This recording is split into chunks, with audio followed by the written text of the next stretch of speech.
excellence in sustainability. This is the LIFT Lab. Those of you here who know what LIFT is, it's our teaching development program in sustainability, and sustainability is a big deal for this university, as you can see.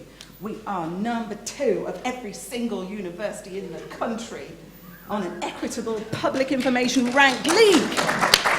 Yes, indeed. Yes, indeed. And it's actually really, really key to the educational identity of this university because it was rooted in our love of education innovation, being like the first university to educate women teachers and having a centre for excellence in active learning, in other words, applied, socially relevant learning. These are all the sorts of seeds in our educational identity here that have led us to be groundbreakers in education for sustainability. That's our USP here. A lot of universities in that league table do the operational stuff, the light bulb changing and the bottle washing and taking the trash out and all of that stuff, and we do all that. But we're also pushing the envelope on education change. So our big question at this university is about the grand challenges in the world, and you actually heard, thank you very much, a good mention of those this morning in the keynotes. My colleague, I've got a great plant in the audience here, who's my colleague Corey, who does my kind of job at the University of Tasmania, who's been visiting us today. And just when we were walking over, he said to me, oh God, look what I've just seen on Twitter.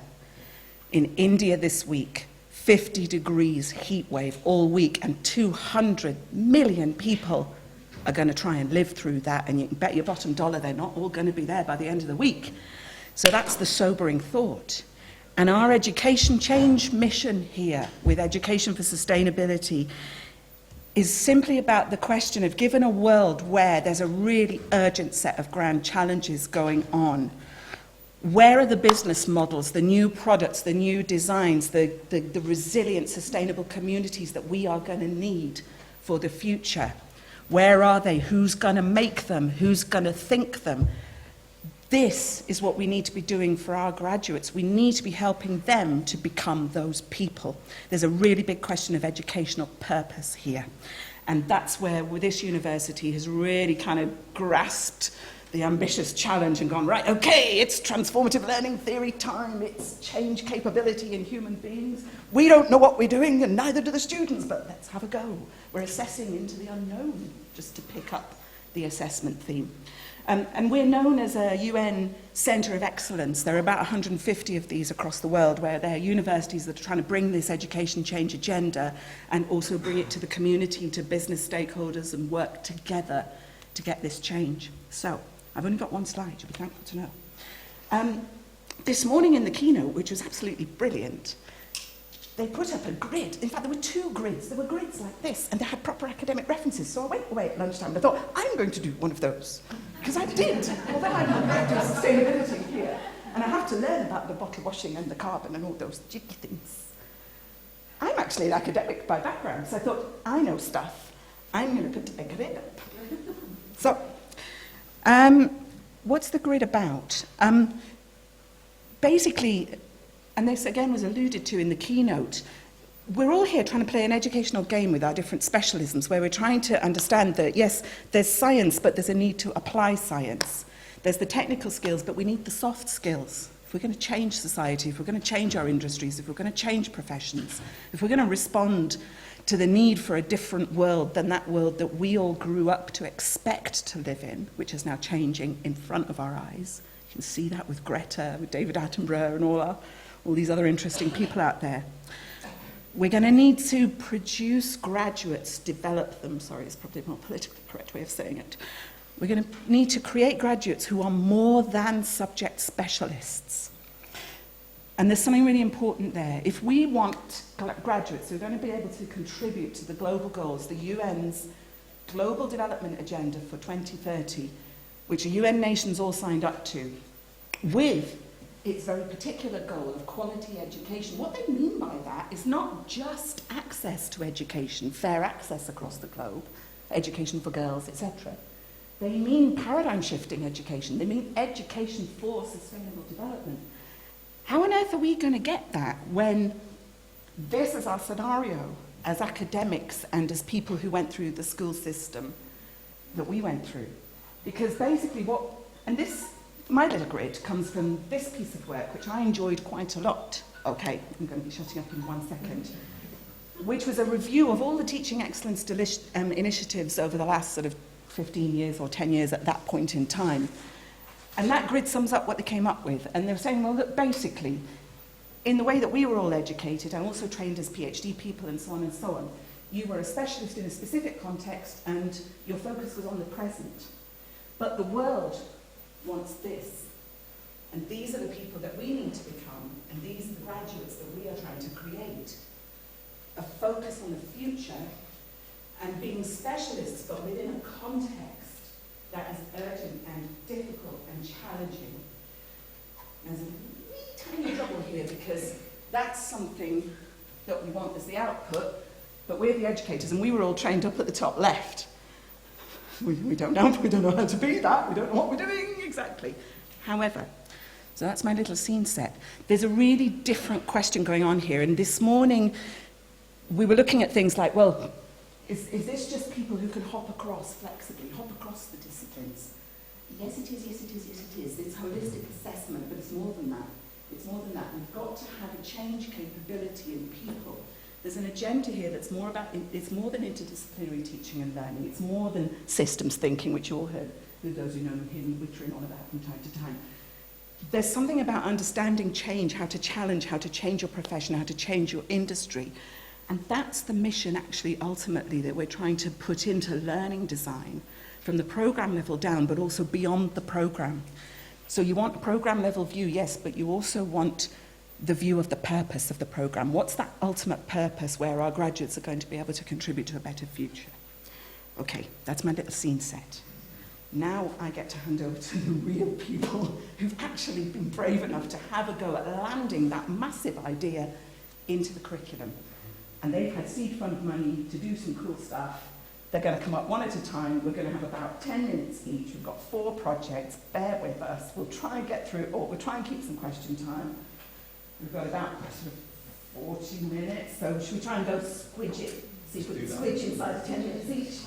I'm sorry about if we lost a few minutes on the tech and stuff. Matt's up first. So Matt Lovett and Michelle Williams doing sound bites. Brilliant. All right. There we go. Marvellous. Okay. Okay, so some of you know me, some of you don't. So I'm Matthew Lovett, I'm ASL for Music and Media. I did a LIFT project last year which was based on some of my work that I've been doing with music business students, which was to do with blockchain and sustainability. And I got so interested in the LIFT process, and conversations with Alex kind of blew my mind in terms of what education for sustainability could mean, that I really wanted to get back in the ring again this year and have another go. And then last summer, Michelle and I were sat down. So this is like a really good reason why you should definitely come and man the desks on clearing. Because Michelle and I were sat on the clearing desks last August, and we had this little conversation, something along the lines of, hey, you're into music. Oh, okay, you're into product design. We're both into sustainability. We're both into kind of technologies in various ways. What can we do through the year in terms of an education project? So my big thing that I really wanted to explore this year was some of the more pedagogical sides of the LIFT project. So what gets known as decolonized learning. So the way in which we're kind of passing on expertise to students and giving them, what I love about this approach, exactly what what Alex has just been talking about, is this sense that we're giving them the confidence to almost put 2 fingers up to an education system and say, do you know what? I know enough to go and have a go at this myself on my own terms and see what works. So that was my little piece of the pie. Then, yeah, Michelle, do you want to just talk about your side? So I'm Michelle Williams, course leader of the product design degree here, and I've been involved with quite a few LIFT projects over the past 4 or 5 years, one of them being setting up the Repair Cafe with a charity called Vision 21. And we notice a lot of older people they understand repair and bringing their products every month to be prepared, but we weren't seeing the younger generation. So what I started to move towards, and this is working with heads of fashion, interior design, is thinking about how we could create maker spaces so young people could get involved with real live projects, actually making things, and then thinking about STEM and STEAM and getting them involved, and people involved that were sort of on the margins, that didn't like academic writing, that sort of thing. So we started talking about makerspaces and creating makerspaces, and this is how this... Yeah, so what we found is that musical instruments were the thing that we had in common, basically. So we've had a couple of really fantastic PTHP members of staff working with us in popular music and creative music technology this year, and they run an educational organisation. There's two of them, and they run this organisation called Pika. So there's loads and loads of double, triple wins in this project, but one of them is that they did a load of marketing for the university via their Twitter feed through this whole project, which is fab.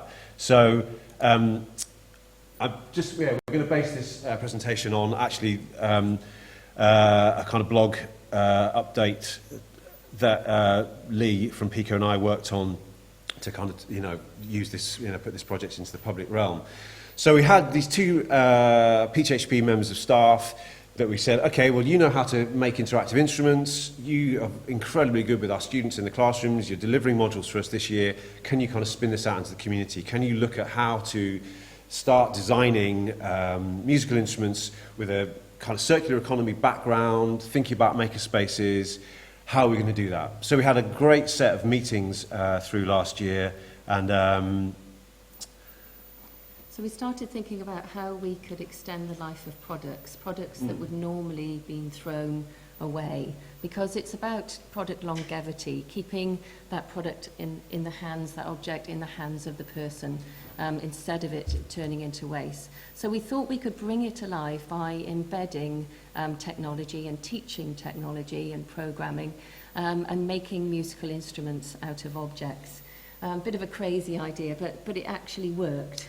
It's amazing, yeah. So this is, I won't read through my own quote there, but this was how it basically came into being, that we were looking at how almost using music technologies as this kind of moment of convergence. So let's get our students understanding how makerspace and hacker culture works. Let's really, really engage them in the sense that just like any material, all these materials have various kind of life cycles that we can kind of reappropriate all sorts of materials. And one really fascinating thing that came in as a little bit of a tangent to this was some of the work that Michelle's been doing out in India as external examiner, I think. So we're talking about this idea of jugaad culture as well.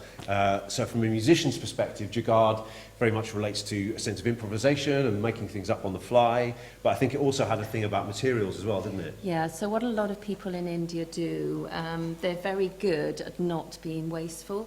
So if there's a motor that's been discarded, for example, or an engine being discarded from a motorbike, they'll use that possibly to make a pump.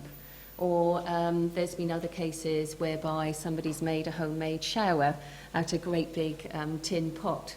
So people are very innovative, using very scarce resources. And that was the theme of this project, Jugaad. So using things to create objects, to create something new. And this is one of the... Are we halfway through? 5 minutes. I've got another 5 minutes. So this, yeah, I can time travel. So what we're going to have a look at here is the first workshop where some of our creative music technology students, just in the same way as Michelle is talking about, let's take a bicycle pump and refashion that.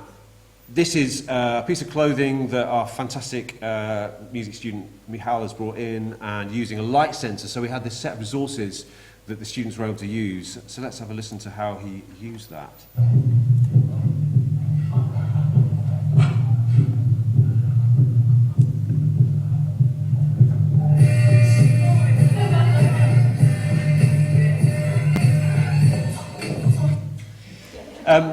Really, really simple. The whole idea in this project was we wanted to make these, this kind of transformation process as easy for our students as possible, and then certainly in terms of the next phase, kind of rolling that out to members of the public as well. So again, here's a nice little set of objects.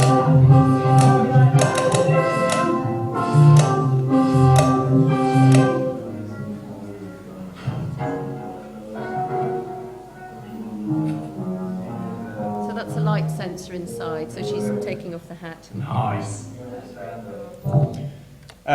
So yeah, we can send the links out to that. But that was the first phase. So that's our students learning how to do things. And then we've got this other part of the project, which is about kind of community engagement that we'll quickly go through, and then we'll be done. Yeah, so we work with Arts Couture, and they create beautiful objects every year as part of a competition, wearable objects. So we collaborated with them and went to Gloucester Academy, which is an underachieving school, as well as involved Denmark High School for Girls, got them all together.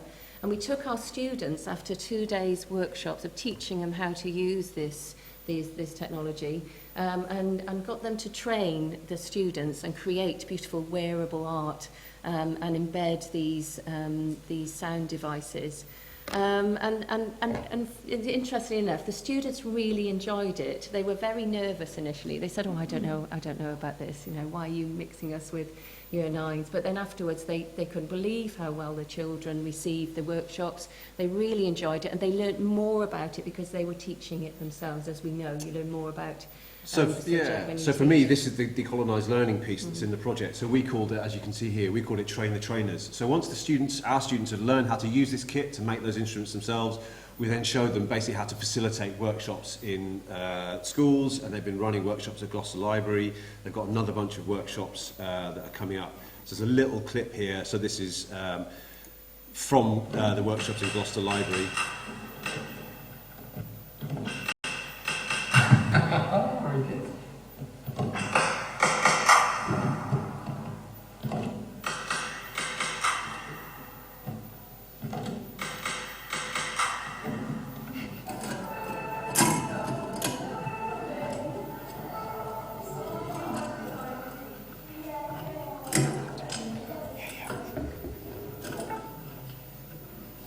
So what we're in fact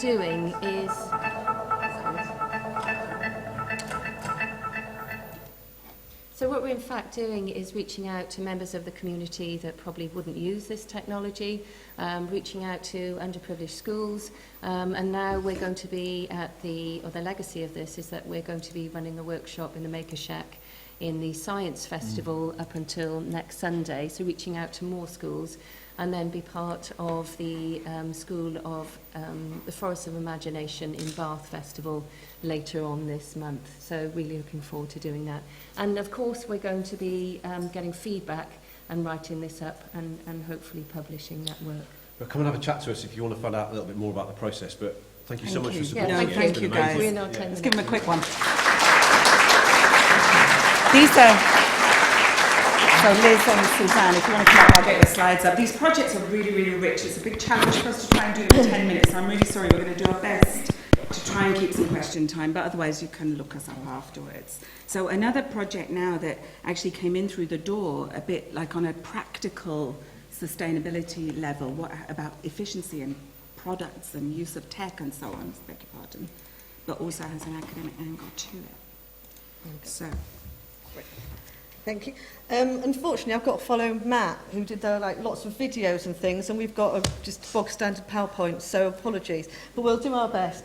For those of you that don't know me, I'm Suzanne Shells, and I'm the academic subject lead for social work, and my colleague here. I'm Liz Swift, and I'm a drama lecturer. Okay, so we kind of approached, we developed this project with also some of our colleagues in NSS who can't be here today, and that was Dave Brooks and Steve Baker. And we approached Alex about getting some money about how we could develop a virtual reality tool to use with social work students. So if we think about social work students, think about sustainability, kind of the essence of and the principles of sustainability kind of embed social work practice, because we're working with challenging environments, we're working with people who are on the edge sometimes of society and areas of deprivation. So what we wanted to do was develop a tool that we could use to work with students to give them the confidence to think about how they challenge some of the social injustices, how they promote equality when they go out into practice. And it was really focusing initially at level 4 students to supplement the 2 days shadowing that they have. And we also thought, well, virtual reality, it's also about reducing the carbon footprint. It's about making sure we can have the students in one room, but they can actually experience something very different. So that's kind of where we came from it. So it was also about thinking about how we get the students to immerse themselves in the world of the service users, to kind of think about some of the challenges that service users are facing on a daily basis.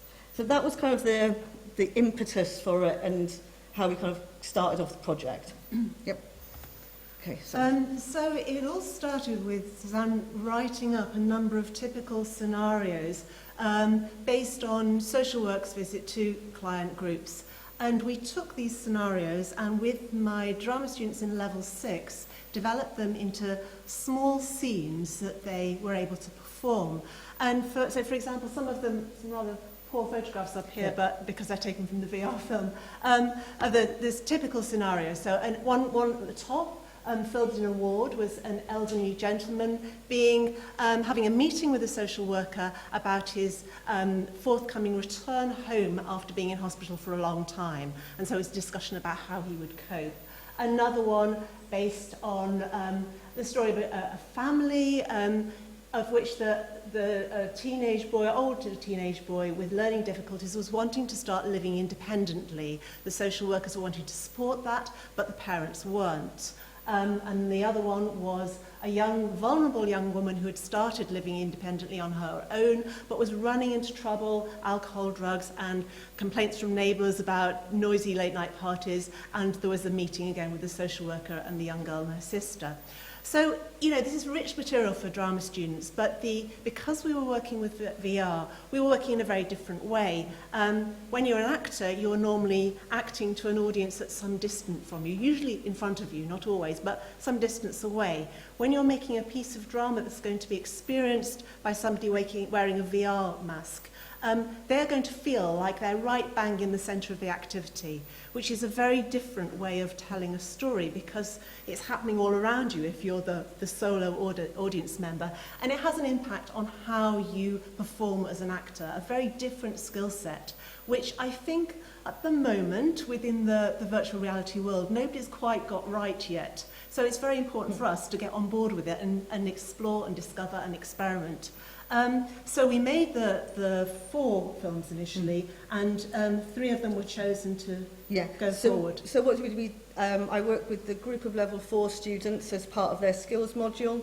We chose 3 of the scenarios to use, and the ones we chose because the ones where there was more interaction with the actors with the actual camera. So when we were filming the scenes, the camera was almost taking on the role of the person that would be watching it. That makes sense. Yeah, so when there was interaction with the camera, it actually felt when the person was watching it, they felt they were being talked to, and they were part of the scene. So we used 3 of the scenes that they weren't very long. There was 2 elements to them. One of them was actually kind of approaching the door and knocking on the door and trying to gain entry, which for some social workers, that's the biggest challenge, is actually getting over the front door. And then the second part of the scene was more about the initial conversations. So the students all took part of this. We did it in groups of 3, so they all watched the same scene, and then they went away and they reflected on how it actually felt being part of that process, how it felt being in that situation, what might they do differently when they go out into practice, which they will be doing very quickly in September. So it's about getting them to really think about their feelings, their thoughts, their anxieties. And like I say, this is the first stage. So it's about kind of getting them to really put themselves into that scenario. And the feedback that we had from the students was actually really positive. This was, we do use a lot of role plays and simulations in social work training anyway, because it helps us to kind of like develop those skills. And what they actually found that it was really different from using those kind of usual simulations, because they didn't know the people that were actually in the films, they were strangers, it felt more real. And it kind of raised their anxieties, but they were able to reflect on their anxieties and think about, okay, well, what do I need to do for myself to kind of build that resilience so that when I go into the real world, I'm not showing those anxieties in practice. So it was different from the role plays. They felt it was actually more of a richer experience. They really enjoyed it. They felt that it made it more real for them. And it made them think about their own body language, which wasn't something that we'd expected to hear from them. We were thinking more it was going to be more about their feelings, but actually what they also did actually really made them think about how they were presenting themselves, or how others were kind of presenting themselves, and thinking about, you know, how they kind of engage with individuals. It did help them reflect on some of their feelings, which is really what we wanted to get them to achieve. And what they kind of said was, it was good to use real life without it being real life. And that was the key thing, because we are putting some of our students into some very challenging situations when they're going into practice. And for some of these students, it is going to be completely different to the world that they've actually grown up in. So it did help them to kind of think about it in a safe environment. But we did get some kind of ideas for development. One of the key things they said was actually, it was really good that they were part of that real life. They would have liked it to be more interactive. So they were very much kind of those passive recipients to what was going on in the scene. And they wanted that more interactive element of how, you know, they could actually, you know, be involved in the conversations. So we're going to develop this up on the next stage of the project, when we'll get the students effectively performing alternative stories, the trigger point to the alternatives will be some sort of thing that happens, like it might be that the social worker uses an inappropriate form of language, and that would lead to something going wrong later on. But there might be another option that they use the correct sort of language and a different outcome. So we're sort of building more layers into it as a teaching model. And we're also thinking about then how do we use it for not just at level 4 but at level 5, where we'll be using it as similar scenarios but getting them to think about it in different perspectives. So getting them to think about the power dynamics that are going on within that kind of situation. So it's about using the tool as they build up through their career as a student, and to be used across all levels. But this is very much the beginnings of it. It's also something that Liz and I are quite looking forward to developing further, and obviously thinking about writing a paper on it at some point. Yeah. And finally, just take it back to sustainability. Of course, using VR is still a controversial area, and there is a whole lot of questions to be asked about whether it's correct in all scenarios for somebody to experience a situation via VR rather than in real life. And the mood and the feelings and the debate around this is changing. It's really important that our students get involved in that debate and understand the complexities of this new medium while they're here. And that's hopefully we'll be sending them out better equipped. That's it. Thank you.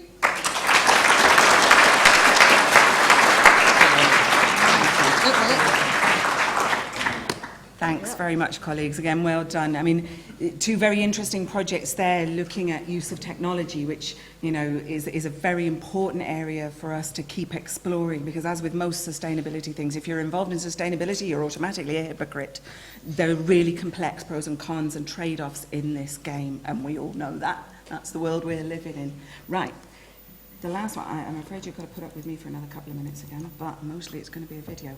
The reason is I am kind of going to kick this third one off, which is called Radical Sustainability, which is that slide. Because this was a sort of big-scale project, and it involved 2 schools and all sorts of course groups. So I kind of needed an MC, they needed somebody to be the bouncer, basically, and make sure that the right people came to the party. But no, seriously, this project is basically a project where we were approached by a large green corporate called Interface. Anybody who knows anything about the business sustainability scene will know that these guys are the absolute gurus. They are 4th internationally currently. So they're kind of, there's Unilever, there's Patagonia, and there's these guys. You know, they are absolutely the super duper stuff. There is no greenwash here. They've been embedding this stuff right across the manufacturing process, the materials use, and the business innovation model right across the global operation.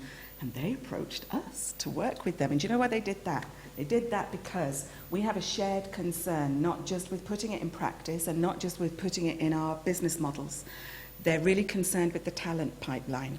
And that was where we met over this concept. So they came to us and said, well, can we do something? We'd like to work with the number 2 in sustainability. We said, yes, please. And so we said, well, I had one of those ideas that you regret afterwards, which was about, oh, can we have a day where we will have our staff there, we'll have local businesses come in and learn from the gurus, and we'll also have the students actively involved in learning as well. Somehow let's land a day like that. So this is what happened, if it'll work.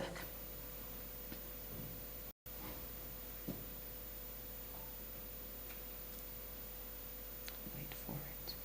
It's only 2 minutes.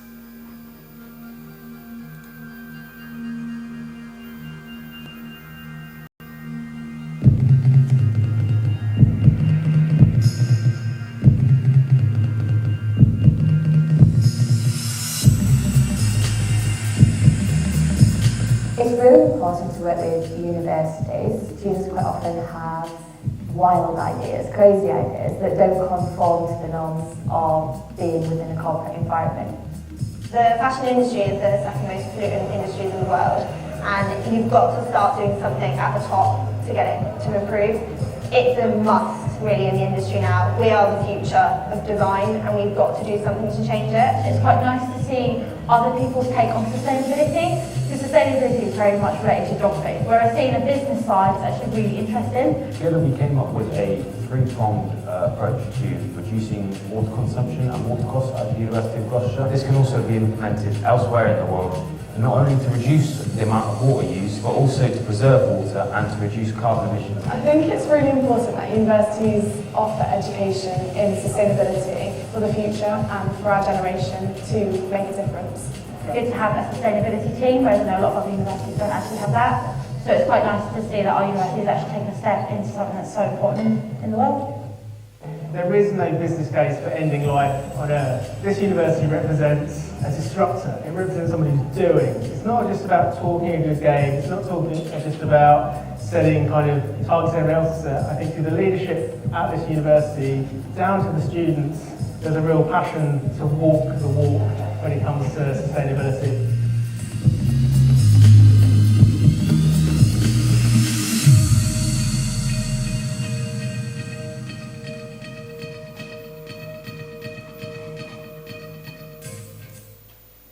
So I'll just put the interface slide up just for anybody who's interested just in some of their credentials while I'm just mentioning that this was an amazing company to work with. I mean, not only we wanted to bring somebody to this university who was a real corporate pioneer and who would not bring any greenwash and would be absolutely straight up and down and right across authentic, so that our students could actually get a chance to start working through a really strong business partnership with a company like this who can really help them see where the innovation stuff is, how to put it in the marketing, in the strategy, in the particular product designs and all of these things. And like I say, whose overarching concern is a bit like ours. They want to actually develop their own workforce and they want the right graduates coming through the doors. And that's why they wanted to talk to us. They're also a bit like us in that they're really concerned about working in partnership. They love partnerships, and a lot of their work is about partnership, working with people with a like-minded mission. So that's why we got to work with such a big hitter in this patch. They do things like this where they're doing the sort of blue economy stuff and turning waste into value and using that to actually subvert economic models and support communities. So this was an amazing company to work with, and despite the differences of scale and the differences of industry, we found all sorts of ways in which it was incredibly easy to work with these people. So, the event itself went like this. We had the morning, we had everybody in the room for the whole day. In the morning we had the experts and they told us how you do it. We'd all learn from the best, including our student finalists who had a sort of competition where we intentionally cultivated but also did a bit of an open invite for people who'd been doing module work in different course tracks, and they could all come forward, and there was a selection with interface judging where we took the best and brought them into the room on the day, and then those students got to be in the masterclass, and in the afternoon interface set them a business challenge workshop so they could have a cross-disciplinary professional experience. Meanwhile, we had the 25 local companies of people at a very senior level in local and regional businesses who are moving sustainability forward in their own organisations, and they came in and they had the top pick of the day and heard about it from the gurus, and they went off and had a very Chatham House Rules closed door session for peer-to-peer support to help do some peer-to-peer coaching basically and do some rapid problem solving on their own sustainable business challenges. We all had a great time, had some fabulous lunch. Thankfully, Interface's carpets are down on the floor in the business school, so we tick the box of actually doing what we always say that we're doing, which is walking our talk. Now, that's all it from me. I just wanted to tell you what it was. And now the best bit is we're over to the 2 ASLs from the 2 schools who had the main involvement in this to just give you a little bit of the realness of what it means for their students and for the school. So we can make sure.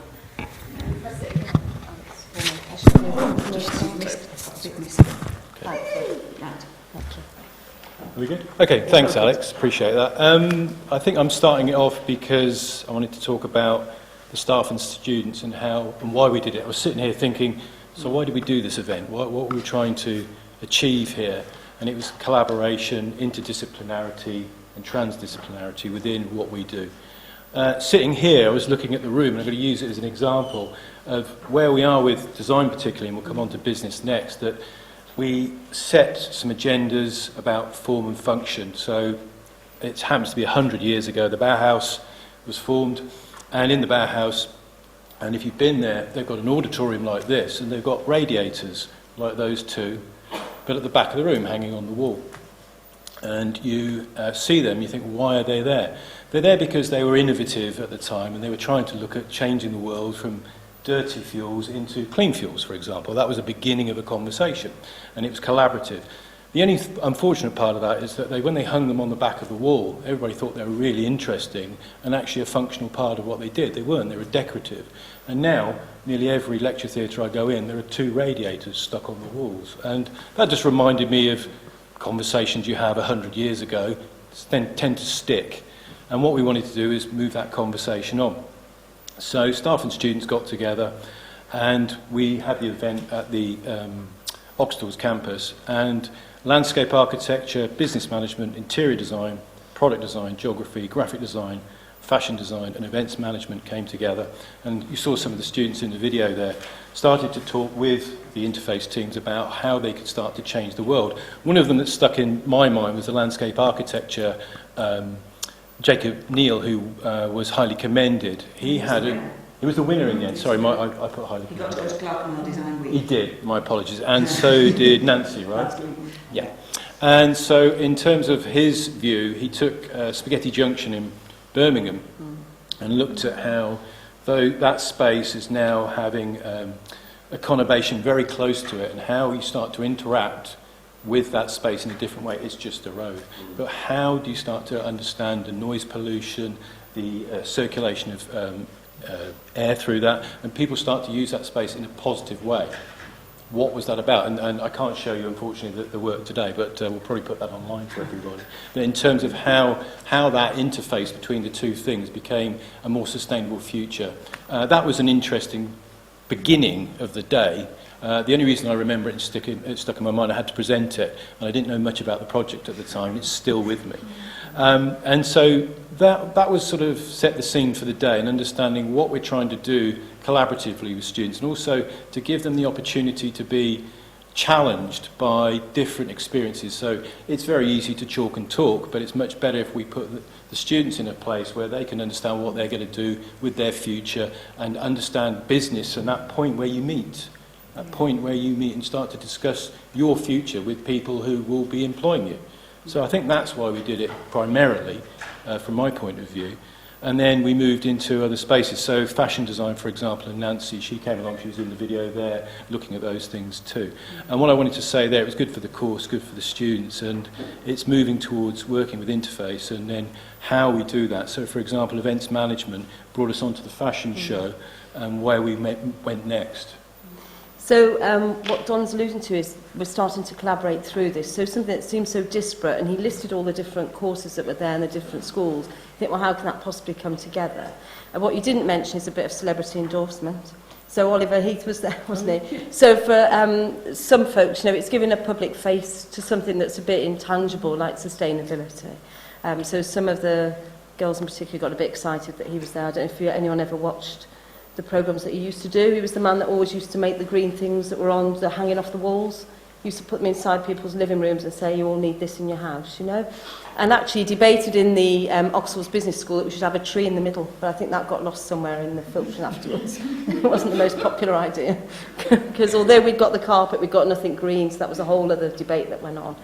But as Don said, out of that, a lot of synergies have come. So it's a shame Claire Greenaway, who's poorly, is not here today, although we're lucky to have Alan, because she was very much integral to this, and she's been working a lot with members of staff across the other schools to put on events, and one of which, for anyone who came to it, was the fashion show. I don't know if anyone managed to come to that. But it was a really good event, and when Margaret was listing how many people were there, it was something like 9 different course collaborations, including drama and performing art. You know, there were lots of different people there, and that's what we want to try and do.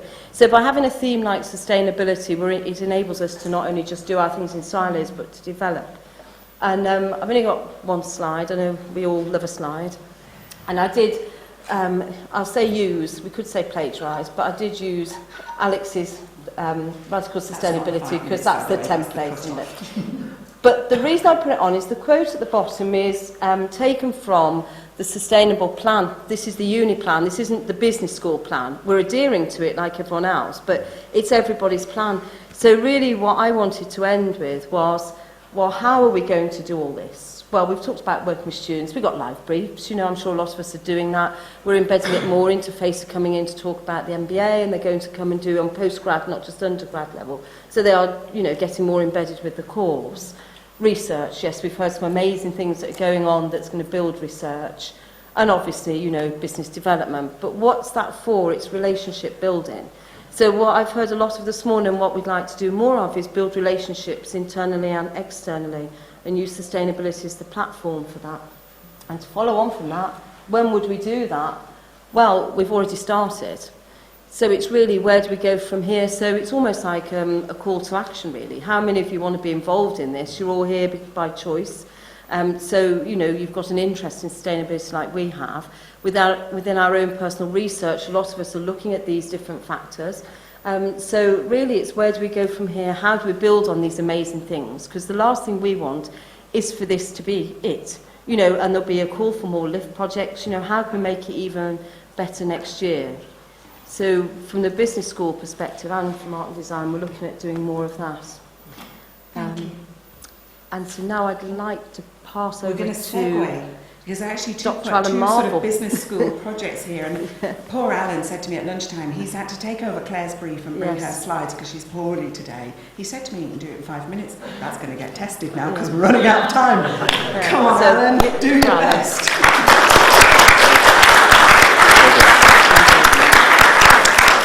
And it absolutely wasn't a flash in the pan. I mean, the whole sort of radical sustainability idea was there as a springboard. We decided that we would do this one event with this company as the kickoff, and then about 2 weeks ago to talk about the big scale strategic partnership and what's coming next. So. Right, 5 minutes. Now there's a challenge. Okay, thank you everybody. My name is Claire. Well, it is at the weekends anyway.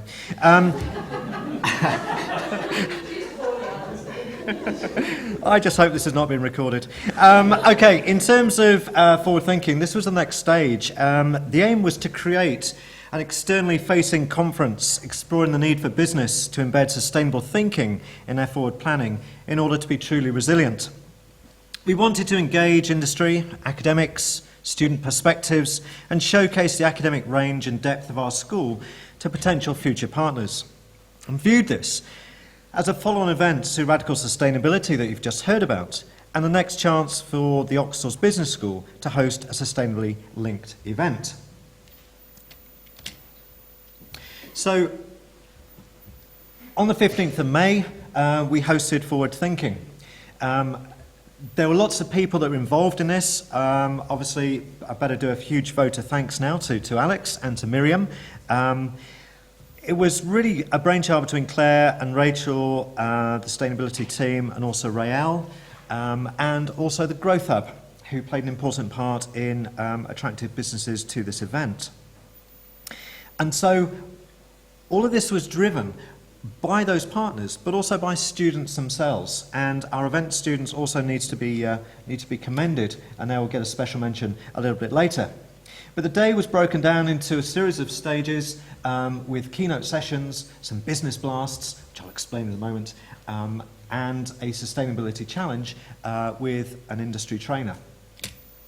So in order to set the scene, Veronica Heaven, who is very charismatic, excellent choice of guest speaker, came in and set the scene, which really impassioned the attendees to actually think carefully and critically about sustainability and about their own practices.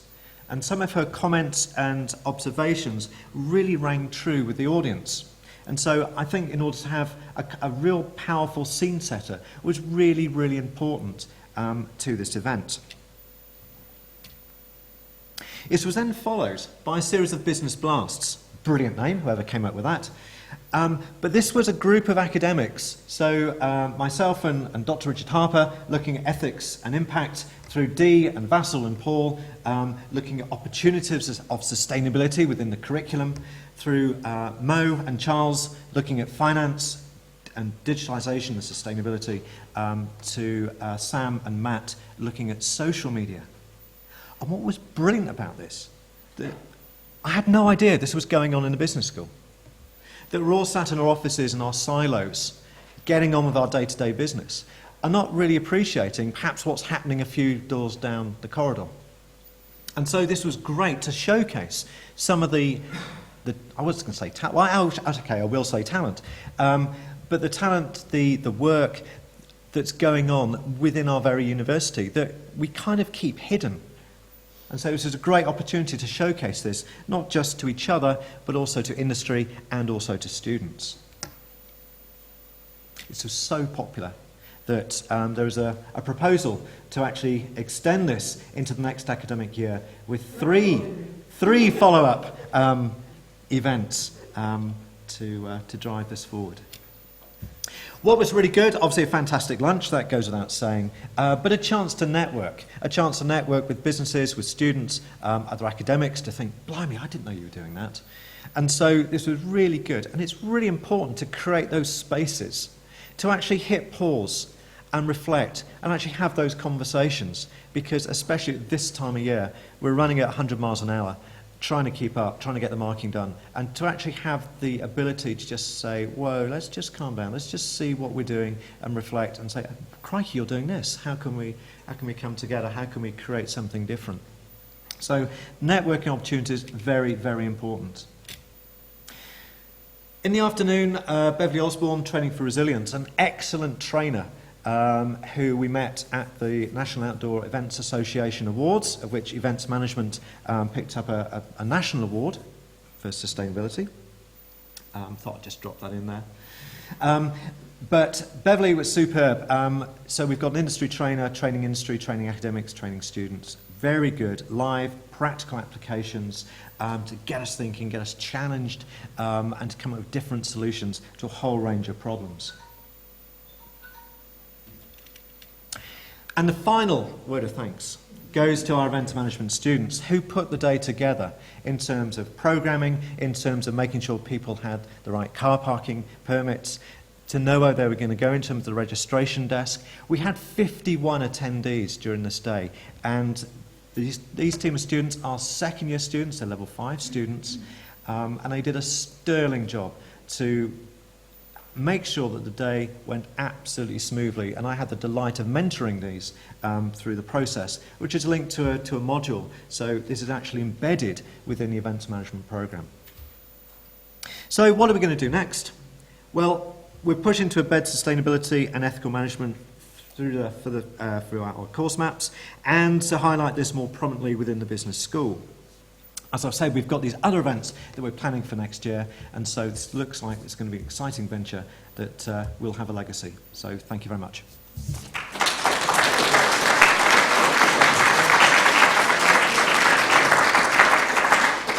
Colleagues, I'm really sorry. We probably have run out of questions. And where's Roz? Do you want to just, should we just not do questions? Do you need to just crack on?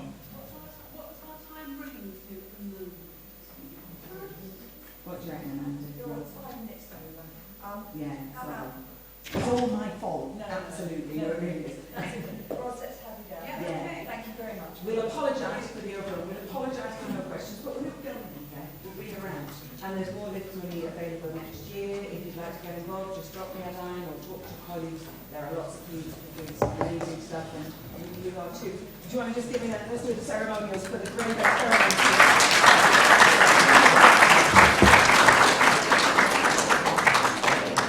Oh, don't worry. Okay, colleagues, we're getting to the exciting part of events now. It's the prize giving for the PGR poster competition. And the privilege of giving out the prizes falls to me as Head of Postgraduate Research. But first of all, to preface it, I really want to say that I think we saw a fantastic range of postgraduate work on display today. And it was really wonderful, the engagement that people had with the different presentations throughout eating their sandwiches, etc. So I'll just let colleagues settle a second before I start the announcements. So as it's traditional to say at this point, the judging panel has discussed, reflected and cogitated and come up with a set of scores to award a first prize, which is the Judges' Choice winner for a prize of £500, and to an excellent poster presented by Bryony Baker. Come on down.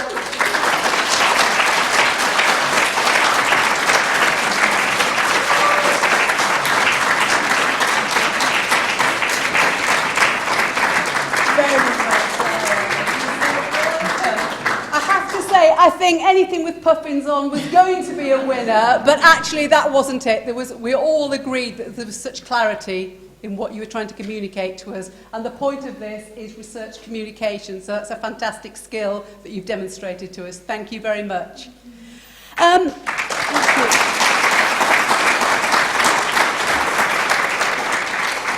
the runners-up prize, decided by the judges, for a really, really strong presentation of some really quite complex ideas, goes to Olivia Campbell.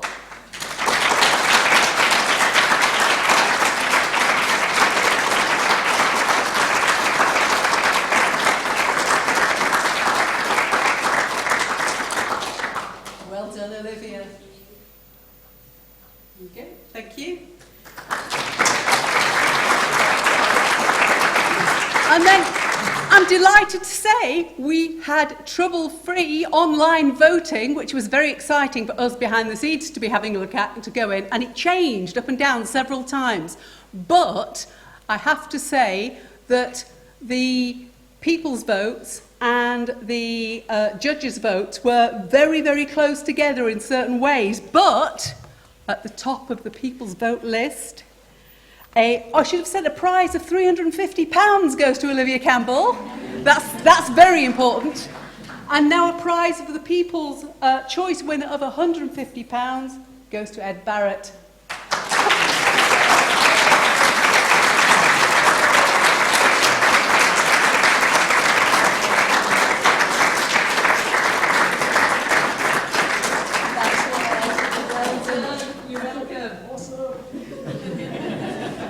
And with no more ado, I pass on to my colleague Nick Earle, who is going to lead us into the lightning presentations. Thank you very much.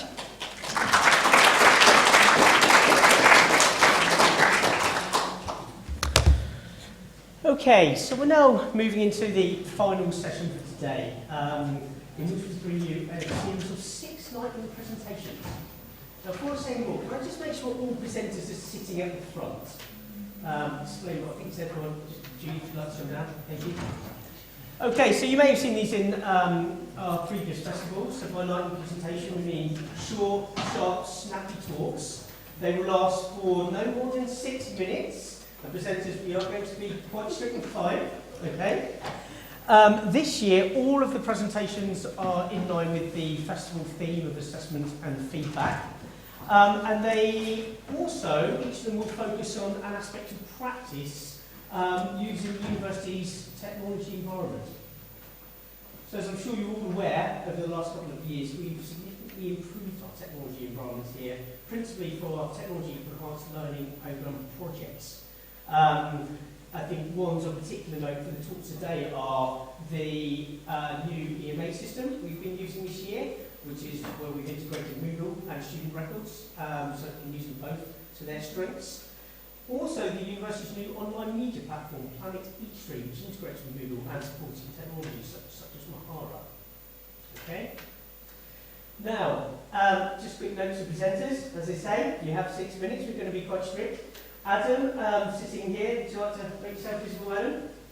We'll show you clearly where you have 1 minute left. You can't see it back there, but we've got quite a strong sign saying stop for 6 minutes. And there will be up to 3 minutes for questions. So please do have them ready to go, okay? That's not very long at all. And then we've allowed a very generous 1 minute for changeover to the next speaker. Hence why I've asked you all to sit up front. Okay? So, I'd like to introduce our first speaker. So, Martine Deegan, if you'd like to get yourself set up. So, Martine is a senior lecturer in sport and exercise science. Martine's going to talk to us about the use of Moodle's marking and feedback tools. So, if you let us know when you're ready to go, we'll get ready to stop the clock.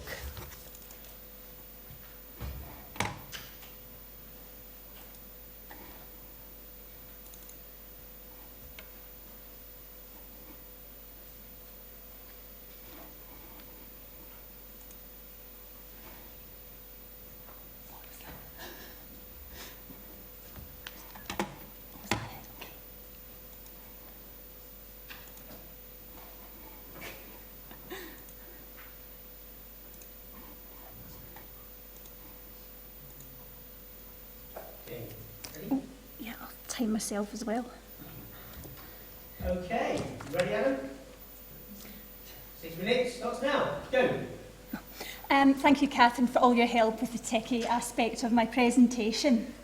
As we know, feedback in its many forms is crucial for the development of students' knowledge and skills and is fodder for the self-regulating student. But feedback should be feed-forward, both formatively and in the community of sport and exercise sciences. We do that with exemplars and partial draft reads, but also summatively. And it's how we do that summatively that is the focus of the presentation. Remember those days when you could pack student scripts and take them to Spain, lie on the beach, mark them, lie under a tree? Those days are gone. 6 years ago, the students started submitting electronically, and that was the death of the annotation, at least for most of us in the community of sport and exercise sciences. And we moved towards written paragraphs of feedback, and the more latterly including assessment rubrics. This year, we have moved back to annotations, and controversially so, some might say, the removal of the assessment rubric. And really the catalyst for that has been the question, what's feedback for? And we wanted to choose the most efficient, yet most effective form of feedback in order to bridge this gap between the student's current achievement status and their learning goal. And we felt that to get from A to B to the learning goal, putting annotations in the work would be the most effective strategy. Another catalyst to go back to annotations was the fact that we now have the ability to do that in Moodle. And I had just finished a small project on the student perception of AV feedback, and we've got some presentations coming up on that in a moment. And unanimously, students gave audiovisual feedback where I would screen capture me marking the work and they could hear my commentary. And unanimously, the students gave that 5 out of 5. They gave the usual offering of the written paragraph, a median of 3 out of 5, so it's clear where the student preference lies. Now, I think it was too much of a culture shift to do whole-scale move to audiovisual feedback, but we took steps towards that by using annotations within Moodle. So when we open up the student work, we apply post-it notes where we can enter a comment,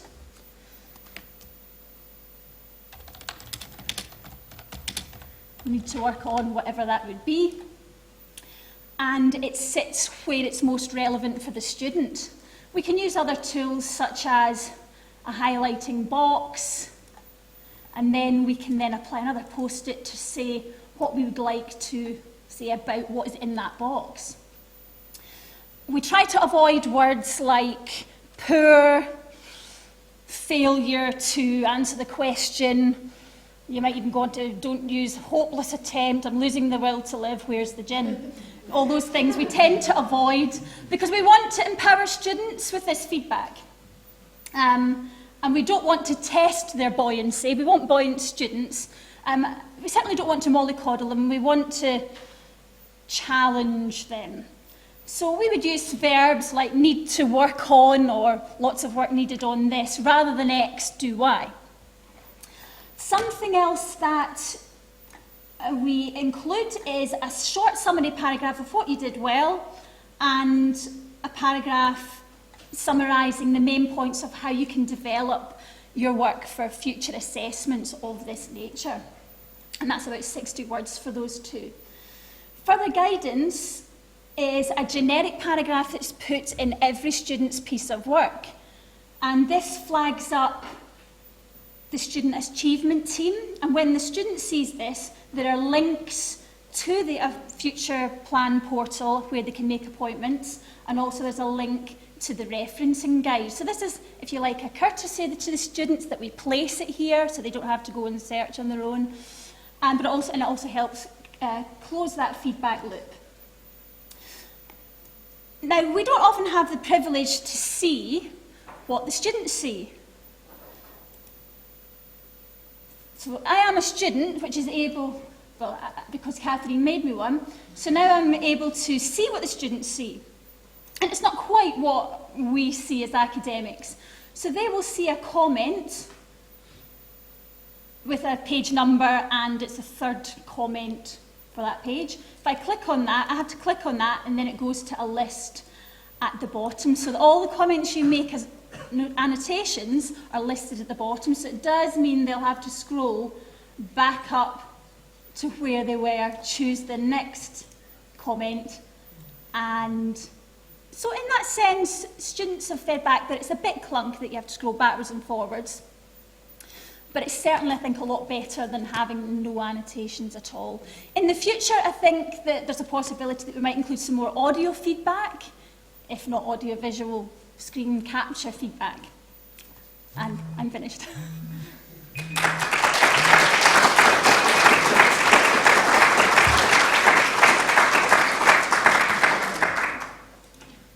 Thank you, Martin. Okay, so we have just a few minutes.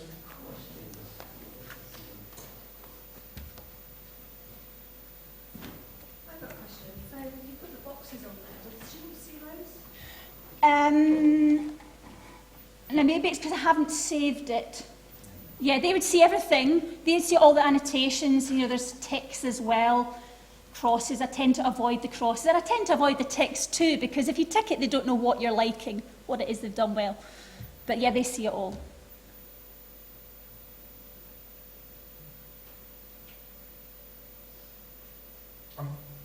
I'd be interested to know how much students engage with those annotations and reread their work. As a student myself, I'd submit a piece and not want to read it again. I want to read the feedback, but rereading a piece of work is quite painful at times or difficult to do. So I'm not sure how. It'd be interesting to know how often students go through in detail what they've written previously. If I'm being I would love to know that as well. Yeah. And when they go into their work, this this is shown, the summary paragraphs are shown, there is a chance that they look at their mark, they read the summary paragraphs here, and then they don't go any further. If it's a mark that they expected, perhaps that would mean they wouldn't go delve further into the annotations. There's probably a little study on that. Question to Martine. My understanding that this is a subject community-wide approach. It is, yes, and thank you for helping me to put together that further guidance paragraph. The way that we do it in the community is to just paste all of this into Word, or sorry, paste from Word into this feedback box. Or, there's the other side of the school isn't using exactly the same approach as us, but they're using the further guidance section that goes to every student, and they would be using the templates icon to select that template, which is the sport and exercise, school of sport and exercise template. So you can get a template made up and access it through that icon. I think that's the time for that one. So thank you, Martine.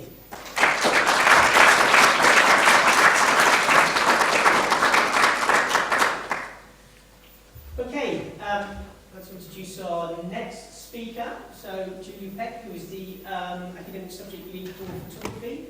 And Julie is going to talk to us about feedback. And let us know when you're ready, Julie.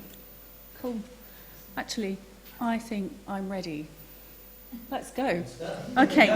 So, do you know what? I'm going to give you all a PowerPoint break. So, there is a PowerPoint for today. It's a classic read from the slides PowerPoint. So I'm going to do this.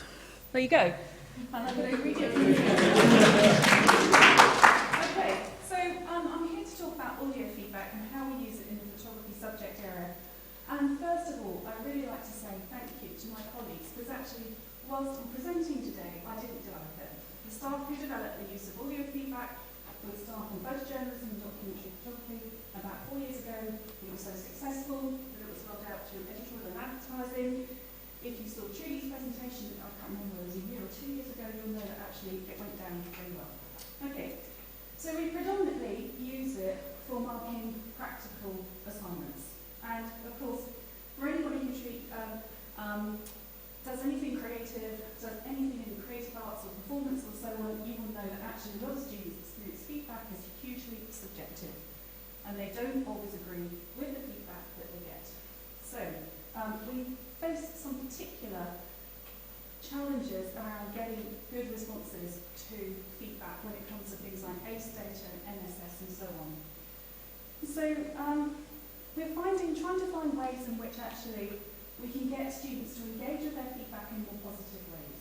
So the positive impact of using audio feedback was actually that we found that students were much more likely to experience their feedback as detailed and as supportive. And they're much more likely, therefore, to listen to the whole audio file rather than simply to look at the grade and then not look at the feedback that was actually prepared for them. They actually want to hear what their lecturer or their tutor has said about their work. Now, crucially, when you read your own feedback to your student or you perform it for your student, they hear your tone of voice. So actually, it bypasses the whole thing of a student reading your feedback really sarcastically, which actually does happen a fair amount of the time. Now, the great thing about audio feedback is that a lot of staff really like doing audio feedback because it's not hard. If you've got a smartphone, you can do it direct to your smartphone. You don't even have to borrow an audio recording device in order to do it. A lot of my staff are visual thinkers, and a lot of my staff are also dyslexic. So actually, for them, sitting and typing up quite detailed feedback is a real chore for them. They don't enjoy it. It's hugely time-consuming, and of course, it's demoralising when students either don't read it or they read it sarcastically. So the other thing that they can do, because let's face it, most of you here, I think the majority of the staff in my subject area, love teaching. They're in it for their students, and actually doing the feedback audibly means that they can perform the work with enthusiasm that actually they love as part of their job. And of course,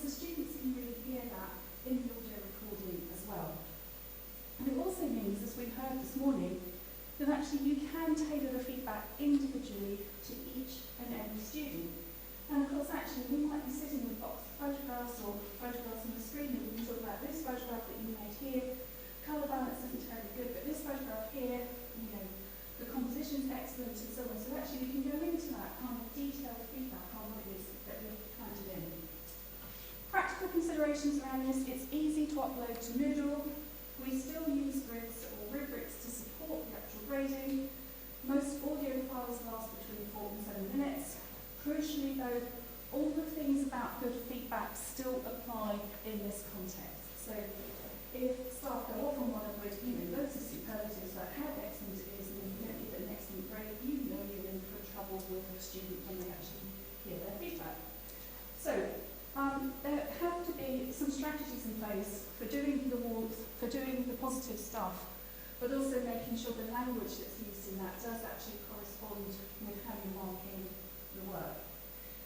One word of warning is that not everyone who does audio feedback finds it quicker, and whilst I'm doing the presentation today, I'm actually one of the people who finds it a chore to do audio feedback, because I'm a typical person who thinks through writing. So I find myself making notes and then thinking about what order I want to talk about it in.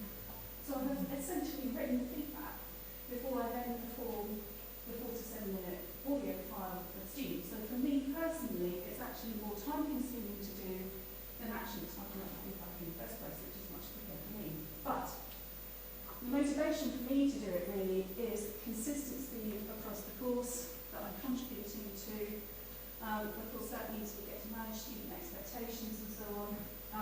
And also, we still get positive, I still benefit from that positive outcome, students actually getting something, appreciating their feedback from the staff. I'm finished. Thanks so much.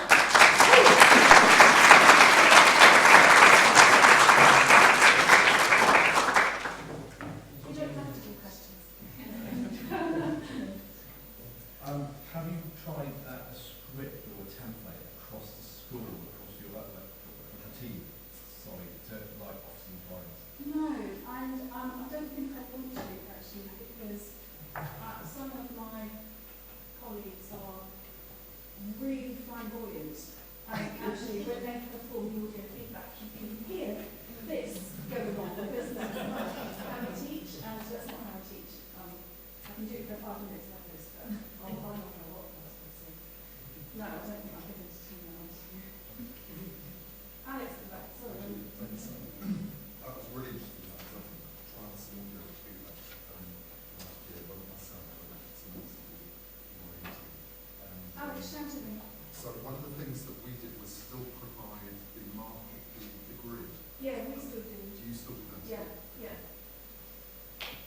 And just to say thank you for pointing out that there are challenges in relation to the time it takes some members of staff to do it. Yeah. Most of my staff find it quicker, but I prefer to write it out. So, and crucially, we don't use it on written assignments, but I think that's good practice, because if you're producing a written submission, you might as well get written feedback on it. But for practice submissions, actually, well, we can't really make photographs in response to all our students' work, but there's no reason why we can't feedback how we can do the feedback differently. Just finally, just to say thank you for flipping our focus from the student to staff during the presentation, because it's true that there are staff that do find that a much easier way of giving feedback. So I think that's an important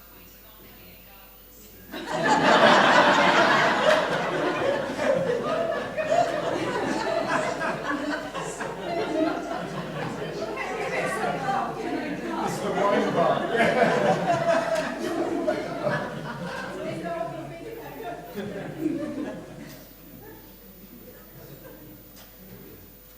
How have you found the students reacting to the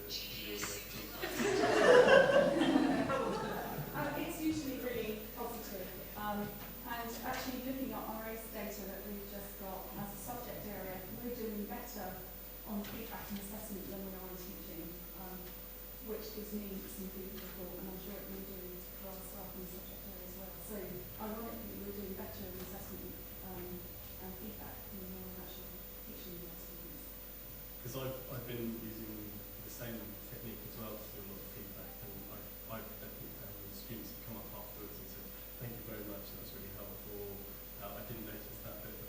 I type really slowly, and it takes me ages to type anything, and I can't think writing, but I can talk really fast, so I can get a lot more stuff out in the very limited time that we've got to mark our assignments.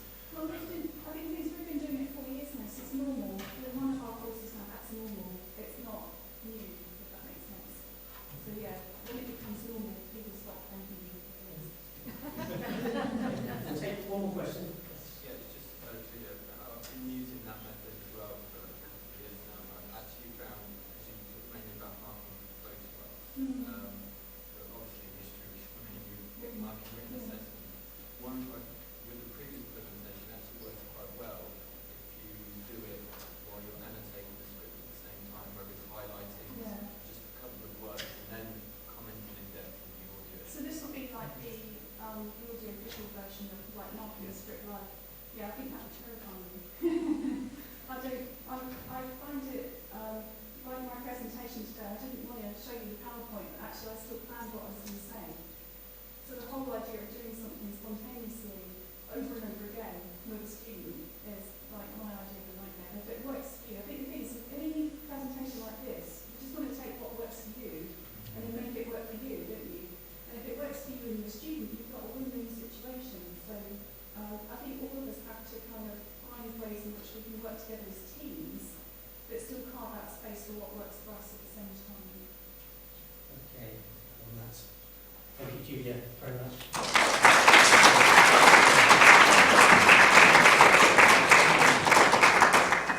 Okay, so our next speaker is Rob Whitehouse. Rob is a senior lecturer in e-business and also the Edutech Business School. I believe, Rob, you've brought a couple of your students with you. I have. Dan and Jade. And Rob's going to talk to us about the use of webinars.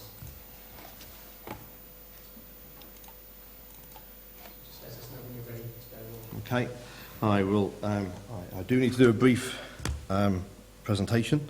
I did like Julia's flipping on the head; that was great. So I'm going to try and just do 3 minutes and then hand over to some actual experience. Right. Okay. Yes, I can't do this on my own, so I've brought along Dan and Jade. I'm going to introduce you to in a few moments. They're our current super students who are going to give you some of their experiences of how they've found this blended module design and using webinars. That's the title. So it's on-campus module, mainly on-campus lectures, on-campus seminars, online webinars using Adobe Connect. That was our webinar virtual classroom tool for many, many years, and now we're moving to BBB, the big blue button.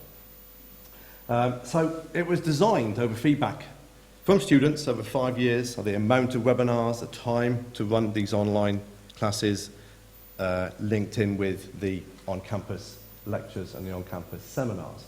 And then we found we use a mix of asynchronous and synchronous learning objects. So an asynchronous learning object, a pulled-down piece of media, one-way voice presentation, screencast, some kind of media made around usually around the formative assessment points or any formative assessment activities that is consumable by learners. And then the synchronous virtual classroom contact is the webinar, is Adobe Connect. And it was in the timetables. We got it added to the timetable so it's formalised on the student study pattern. I chose someone far younger and far better looking than myself for the picture. This is an example of a Moodle screenshot showing the small group of seminar tutors there, Sam delivering, a shared whiteboard, chat, all students get text chat, and downloadable files here, file share here, so you can share files as well as having them posted in Moodle. You can be more didactic and indicative about the material you're trying to teach when you've got this online. And the students were all over the county. And interestingly, Adobe Connect used to record about 5 streams of media. So the file share was even available to download these files, the documentation you're using to teach and support this, support your learning outcomes in the session. Were even available from the recording to download these documents, which was really, really powerful. And again, gave us really, really good feedback. And that is integrated, the link in, or the link out, is in the Moodle page, and we put the recordings of the sessions back in the Moodle page. So it becomes a central, a part of Moodle centrality. So, where does it fit in the bigger picture? What else can we use? It's this. So the webinars are here as part of Moodle. The assignments now, assessment, guidance and feedback, IAG, information, advice and guidance, comes out of Moodle. Assignments now go into Moodle.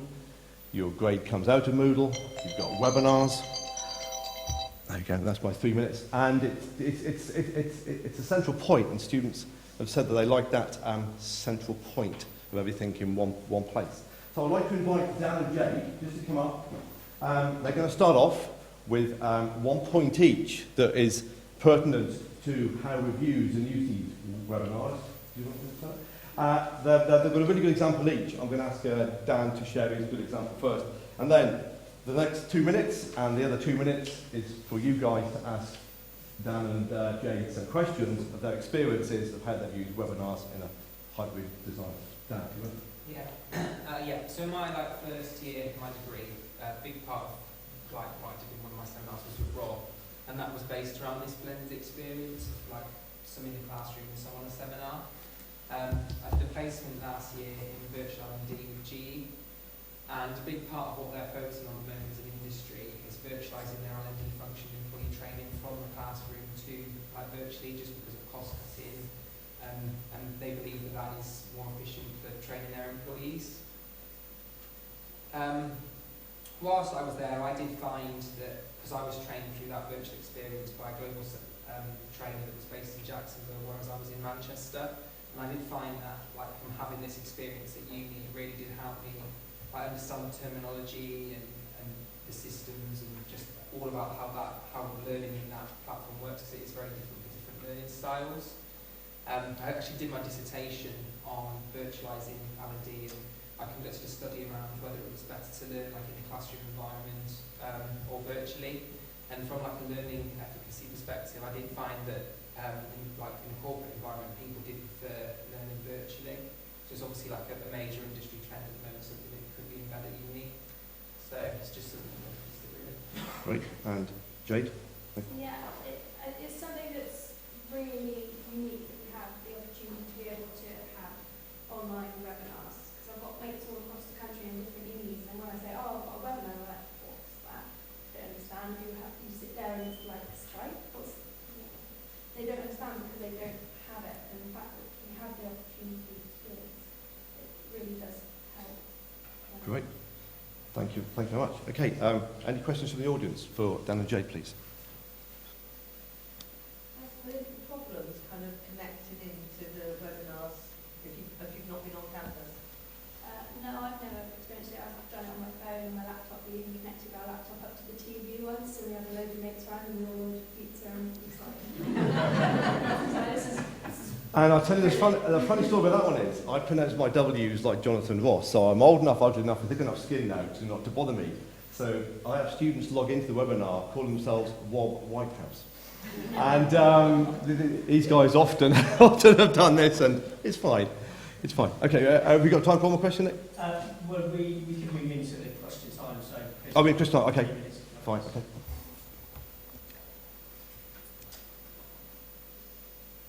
Anybody else?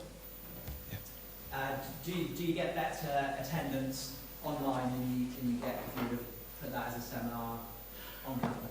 We've pretty much tracked, because you can record a lot of the Adobe Connect sessions, we've pretty much tracked this high attendance at the start and slowly coming down as you come along. And we have a capacity with Adobe Connect that we can get 100 learners in there, and we used to fill it to that capacity. And then halfway through the module, you'll be getting about 50 or 60. And the more students found out they could watch the recordings and didn't have to attend live, it did impact on the live attendance. When it's become 3 or 4 weeks in, and we do them every other week, and they can click on the recording and watch this, of all the questions. And what we've actually found is that when one person asks a question here, so one student, when one student here asks a question and we answer verbally, we answer to everybody, and that seems to be really powerful. Would you agree with that? Definitely, it sort of starts a trend, doesn't it, really, where one person asks and yeah. Because the students ask in text chat, then we verbally respond. And when that's recorded, they watch the recording back, they're getting answers that they probably want to ask in lecture theatre, but we're too afraid to. And it's the nodding dog. Is everyone understand? Do you all understand? No. And it's that sort of scenario. Philippa.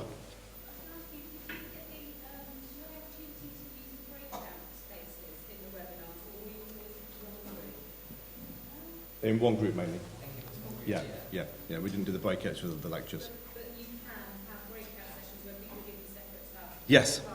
Yeah. In the seminar, it's more informal. You're maybe looking at more formative-based activities and feedback. This sort of works. With about 90 people in the lecture webinar, it's very hard to manage those. Yes. I've got a question for the guys, which is, if that's so that there's more questions asked in the webinar, what is it about the webinar that empowers people to ask questions? Good question. You're behind That the they can't screen. ask? Very good. You're hidden behind the screen. It's got your name. You can Yeah, ask I think it's that everyone. environment, like a lot of people, like these days, it's everything they do on their phone, it's just they feel more comfortable doing that. But it's not for everyone, but for the majority, most people are like that. Hi. All right. One last question. Well, yeah. Do you prefer face-to-face lectures, seminars, or the webinar? Which one do you prefer? I think they've all got their benefits really, but I think from a learning perspective, I think the seminar, for me, promotes the easiest learning environment. But they've obviously all got their benefits, like sometimes our face-to-face contact's needed. Okay. I think neither one could exist without the other, I guess. They all need to work together. Can we say a big thank you to Dan and Jade?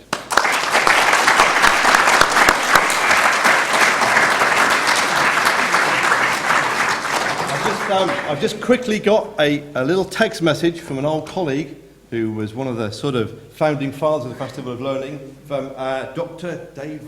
And he would just like to say that he hopes everybody really enjoys it today. He couldn't make it. He is elsewhere. But Dr. David Webster said he really enjoyed the Festival of Learnings, and he really hopes you do as well. So that's from Dave and some friends. Thank you. Tell him he's missed the best festival learning.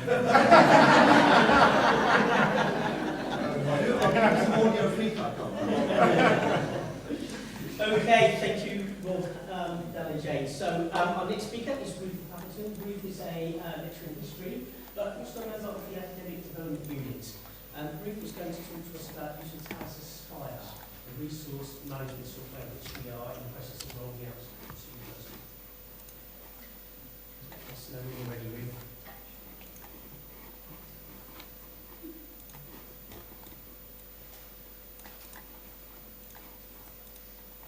Ready? Okay, thank you very much. So I began using Thales Aspire 3 years ago as a result of some student feedback. Basically, I'd sat down for ages and looked over a plan with the student. She wanted to write an essay on witchcraft and gender. So did 20 of the students. She went to the library and there was no books for her. And so she had to do a different essay, and that impacted negatively on her overall assessment for that module. So I was sort of thinking, what can I do to improve this for the students? How can I make sure they get access to online resources sufficiently? And I then got an email from the library saying, would I like to join a pilot scheme for Thales Aspire? And I said, yes, thank you, I would, as long as it's easy. And it was. Thales resource lists are brilliant for many reasons. First off, they're pretty innovative. They replace traditional reading lists of just a list of books and articles that you should read with a cloud-based digital repository. Now that repository doesn't just include articles, book chapters, things like that. It includes links to YouTube, it can include links to PDFs, it can include all types of different digital resources which help the students learn about the topic that you're trying to teach them. It's incredibly functional, it is easy to use, and for me that is really very important. It has links to the library catalogue directly, and it also links out to other resources such as Google Preview. So if the library doesn't have a copy or it can't digitise a copy for copyright reasons, it can link out to Google Preview if required. It's brilliant for its connectivity, it's accessible on the go, and it improves communication between academics and the library staff. We have a brilliant library here, or across all campuses, and it's a way of improving communication between the academic and the members of staff, the subject librarians, and ultimately the student benefits from that because they have access to all of this online material literally at the touch of a button. Further, it's very clear. It's very easy to label chapters as essential or background or recommended, depending on exactly what you want the students to learn for each week. You can change that as you go along. These lists are very dynamic. They're sort of living lists, if you like. You can change them at any point.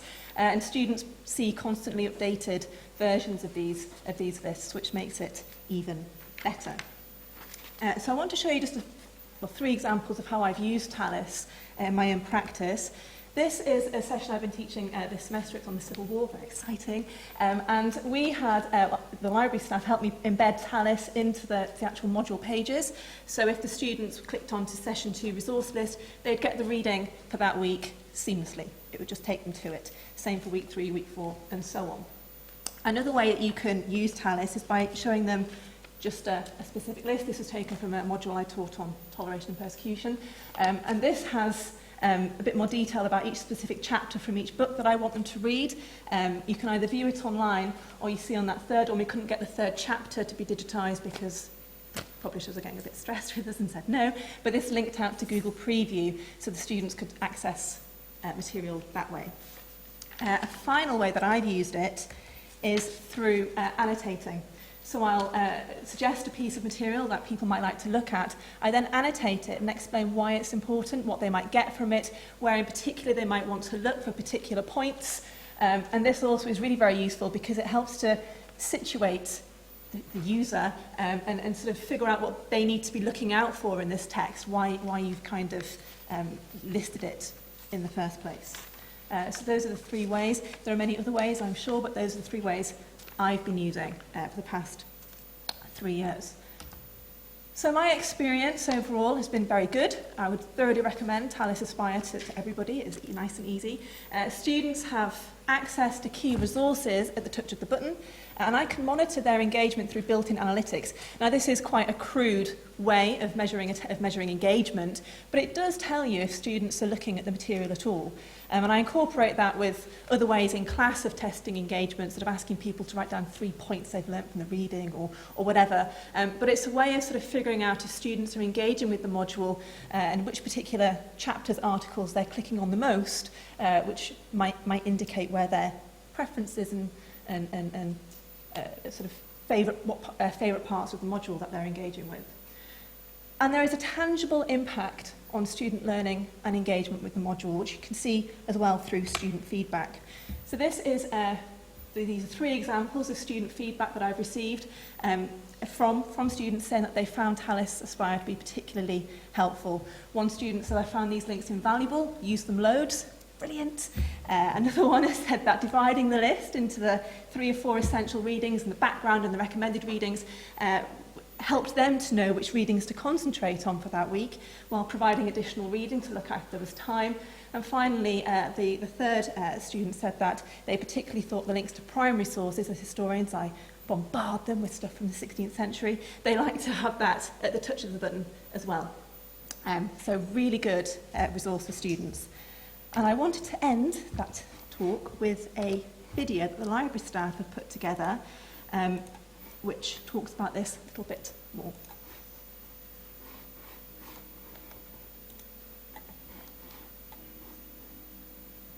Before Tallis came along, I would get a book out of the library, I'll find all the publication details, write them out in a Word document, copy them and paste them into a module guide. Now that Tallis has come along, you can find a resource online. You literally click one button within your browser and it gets added to your list. So my students have a reading list which is up to date. I constantly revise it. I add new publications. You can add links to YouTube, to professional blogs, to websites, to all sorts of resources, not just books. I found Tallis really easy to use, especially with support from the library staff. Lists become more dynamic and less static. They're easy to keep up to date over the course of the year and create separate reading lists for separate purposes. So I can have a list for the module as a whole, I can have lists by week or for a particular topic, or I can have lists for different tasks, like an assessment task, for example. I can add new resources as I find them. I can update new editions of resources. I can change the priorities I give to pieces of reading depending on how the module is flowing. Tallis links seamlessly to Moodle, which is excellent for our students because they can find everything in one place. It allows us as lecturers to outline to students what is the most essential reading, what might be recommended, and what students might like to look at if they have more time. Tallis allows us as lecturers to add notes onto the reading lists so we can give some contextual information to students. Tallis links to online resources, so while students are in Moodle, they access their reading list and with one click they can find themselves in the book or the journal article that they're looking for. So I suppose what would make a good reading list is it being structured rather than it necessarily being just like a list of books. You can have the annotations so you can understand why you're reading everything, its context and how it's relevant to the course. I love being able to access my reading list wherever I am. It doesn't rely on me being at uni or by a computer. I can just be, if I have a spare second, by my phone, I can just check up on it. And it only takes a second rather than being a long, expensive process. If I had to give advice to another lecturer that's looking to use Tallis in their own teaching practice, my advice would be give it a try. It's really easy and the support you get from the subject librarians and the whole team here is so useful. That's it. Thank you very much.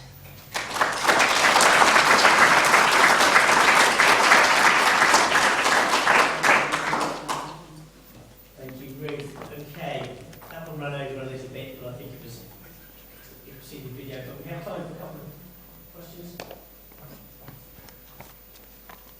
Julia? If you had any problems of where we can't get a licence or something, so you can set up the entry into Tallis but you can't link through to it. Do you mean you can't include it because of licence? Yeah, so I have had that. I had it for an anthology of Paramasolza, actually, on Central Religion, and I couldn't access the material through Tallis.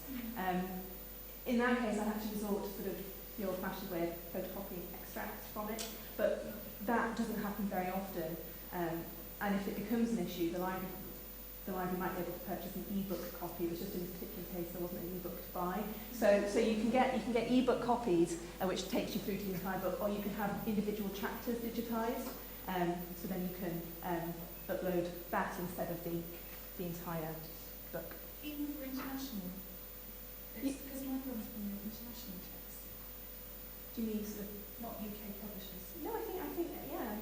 I'm looking at the library stuff here, but I'm fairly sure you can use anything from. We're developing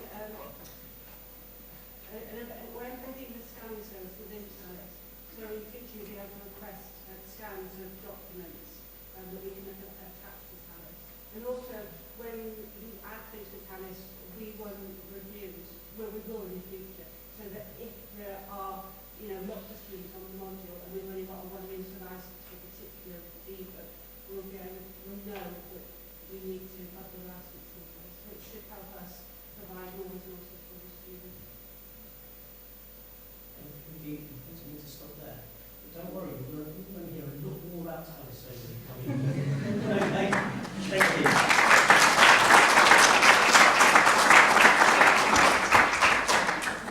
Okay, so our next speakers, it's a joint presentation you can see from Joe Runyon. He's a course leader in early childhood studies, and Catherine is one of our learning technologists in the academic development unit.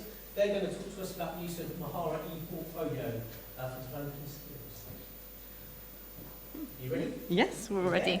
Let's go. So we've been working together over the past sort of year in regards to exploring how Mahara could be used to develop key skills for university. So Jo had a level 4 module that she was finding that students, when they were transitioning into university, they needed to develop a certain aspect of certain key skills, and we found Mahara could fit quite nicely in regards to that particular outcome. Okay, so the reason that I selected Mahara, there were several reasons. This was a module that I had taught 2 previous runs of. Traditionally, it was a physical submission. It was a paper-based portfolio. The module consisted of a range of key skills. I know that this is delivered in several courses. key academic skills that they would need throughout their studies. It was a paper submission. It was quite bulky. It was difficult for them to organise. It was very difficult for me to monitor in terms of their progress and to be able to give formative feedback, which I felt was really important. That first module, those very, very important skills, students needed to have some feedback as the module progressed rather than feedback being delivered at the end of that module. It also fitted with the university's focus on sustainability, moving away from paper submissions. I was also recognising and also felt that academic skills aren't solely about your ability to write and to read academically. Students need a range of digital skills, and I felt very strongly that this module was the right place to deliver those. So that also then feeds in quite nicely then with our sort of collaboration in regards to then structuring a portfolio that fitted in regards to Joe's requirements, and then also then trying to link that in then in regards to then the summative assessment. Okay, so this is quite a long-winded flowchart, and we're not going to talk you through it all. I'll just explain that all of this material was produced for my PG CAP, so this was a project that I used during the PG CAP as well.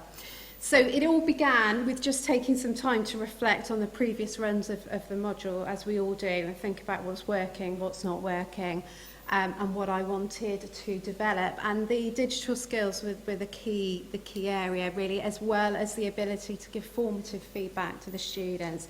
So I just had to play around with Mahara, had a go at creating a template, and then picked up the phone or emailed probably Catherine at that point.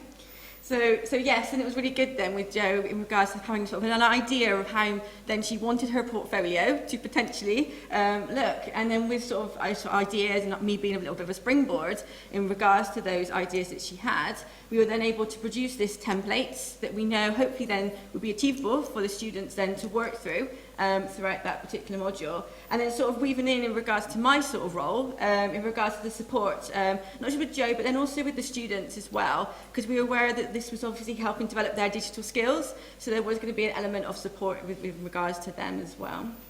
So students obviously had mixed feelings about this when I introduced it, and it was important that I worked with Catherine and we were in regular communication, and that I was able to follow that up with the students as well. The portfolio was embedded in every lecture I did. It wasn't introduced at the beginning and come back to at the end. Every session began and ended with a link to the portfolio. So we... I can't remember what I was going to say here. So formative feedback. So yeah, as I've just said, the portfolio was embedded into every lecture, but the students knew that I would be dipping into their portfolios and giving them formative feedback. They knew when that was going to happen. This wasn't about catching students out, telling them off because they hadn't completed the task. This was entirely supportive, and they knew when I would be looking at their portfolio and just giving them a little bit of feedback, and I'll give you some examples of that afterwards. Mm-hmm. And then within my role, it's that continued collaboration as well with Jo, so she had that confidence in regards to working with students on Mahara, but also with the students as well, if there's any queries and things, going back to them in regards to what those particular queries might be. And then towards the end of the module, I also needed a bit of support from Catherine as to how these portfolios would be submitted, and making sure that that all went smoothly.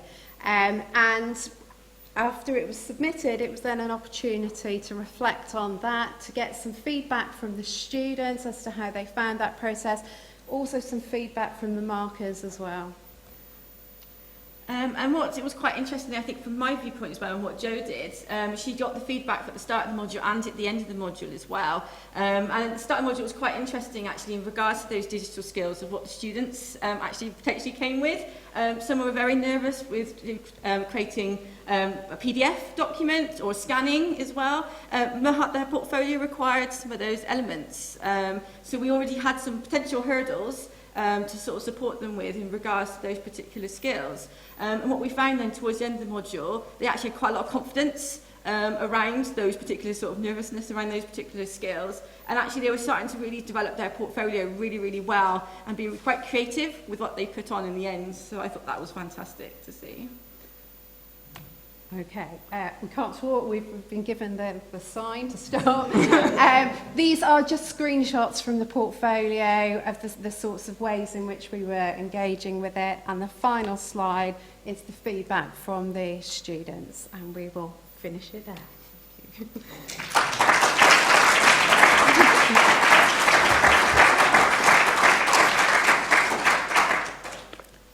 Thank you. That felt very quick.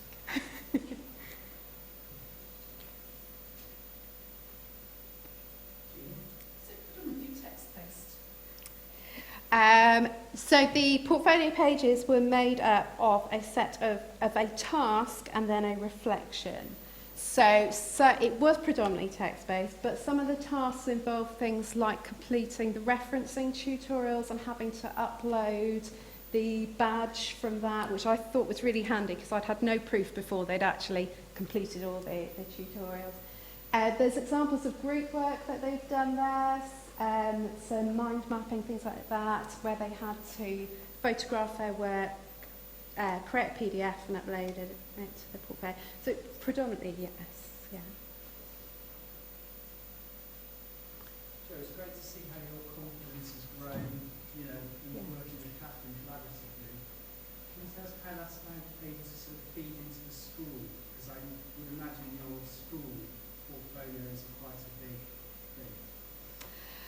I would like it to feed into the rest of the school. It's early days. This was used for the first time this year, so I'd like to be able to feed it through and to support other courses delivering this module. I really love this module.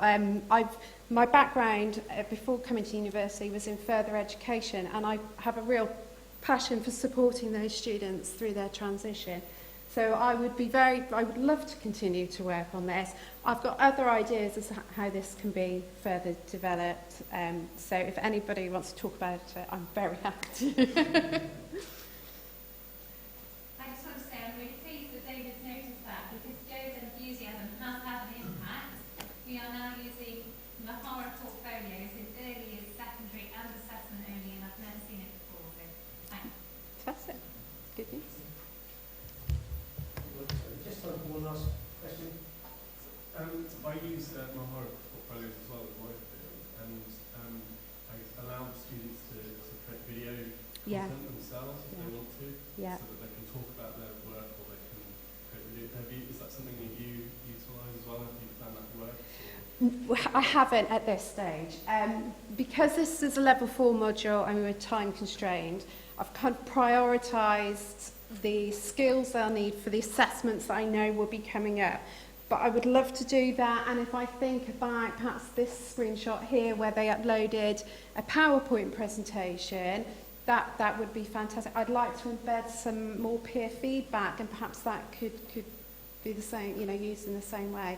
So yeah, I would have many ideas as to how this could be continued. Thank you. Brilliant, thank you very much.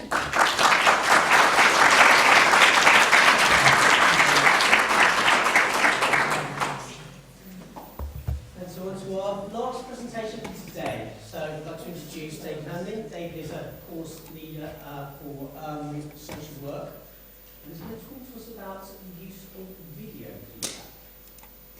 Just let us know when you're ready, David. Okay.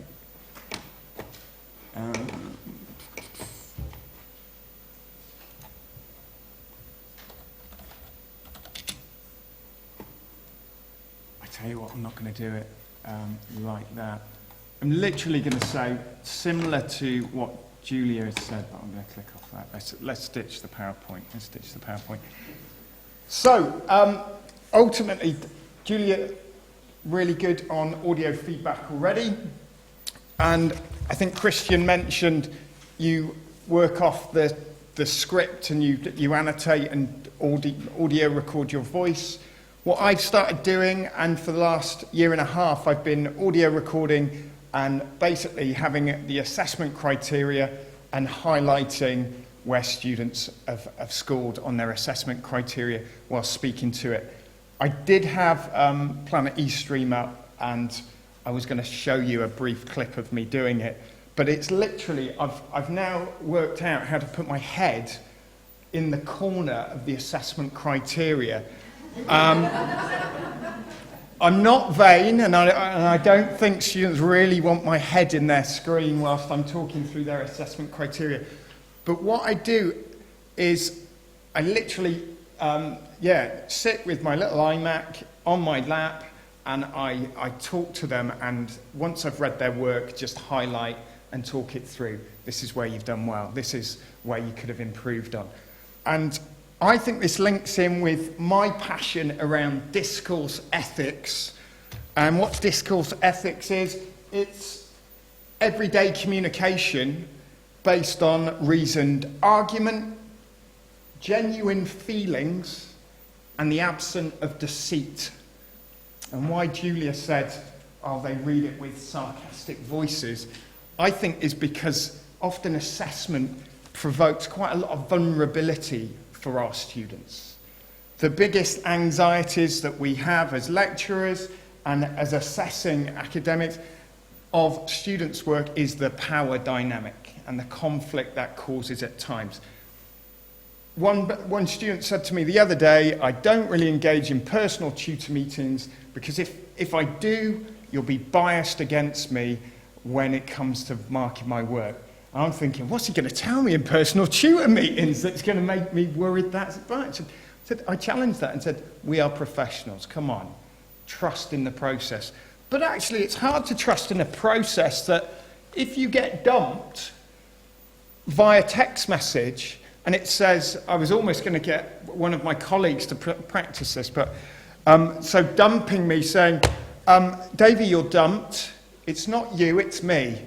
What does that mean? What does that mean? Similar with assessment feedback, if I can make the synergy there, around what do we mean sometimes if we don't try to use discourse ethics to make it comprehensible, meaningful, and justified. And also saying to them with your head on the screen, come and see me, gesticulating a bit. I was in a focus group yesterday with level 6 students, and someone said, Davey, I believe in child-centred practice. And she pointed to her heart. And when you're giving feedback, can you smile and say, well done, I'm really proud of you? That's incredibly powerful. It's amazingly rewarding.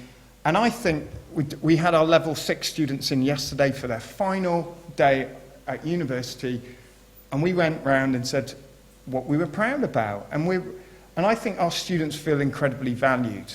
And that type of openness and honesty with assessment feedback is what we should be about. Discourse ethics, though, says often we can become very instrumental about it, very bureaucracised. We can give them reams and reams of words, but what does that really mean? Do we really feel and believe that we value the students' work, even if they're struggling? And actually, I learned, when I was a student, I learned British Sign Language, and sometimes I slip into using sign language on the videos. Sorry is that. Toilet's that. It could be confused with giving the bird. But toilet's that. I don't often say that in video feedback. Sorry. I might say, sorry. I'm sorry, but this is a reassessment. I'm not saying on a piece of paper, you failed. You're not good enough. However they read it and interpret it. Again, Julia's already said that. The feedback I've received over the last couple of assignments that I've used this on has been overwhelmingly positive. And my wife said to me the other day, she's a great woman, she often gives me some great ideas, by the way. I know nothing compared to what she knows. But she said to me, Davey, it's humanising assessment feedback, isn't it? It's humanising it. And often we try and make it so expert powerful that it becomes meaningless. And that's where discourse ethics can become very blurred, and it can become like the Lego figures, it can become distorted. Here we go. And that's why I've got those Lego figures up there, distorted. The distorted meaning in that it becomes like a sanction. It becomes taken in a different way. Discourse ethics, when it becomes instrumental, actually is a bit like vulnerability as well. Those vulnerability bits is about, actually students feel like assessment feedback at times is a hazard. And they're exposed, aren't they? They are exposed. They're putting down on paper everything they've worked towards, possibly. Surely we have the importance of sensitively dealing with that and ensuring the impacts of that feedback are really positive and not detrimental to their well-being and to their emotional and mental health. So I think ultimately we need to do it at times when it needs to be said, it's open and honest, but we can do it in a gentle, kind and loving way. Okay? Thank you.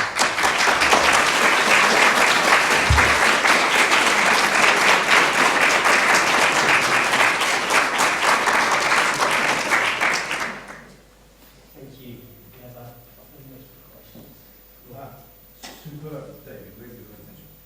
Do you record directly into Planet History? Do you straight in there? See, straight in the tool off your microphones.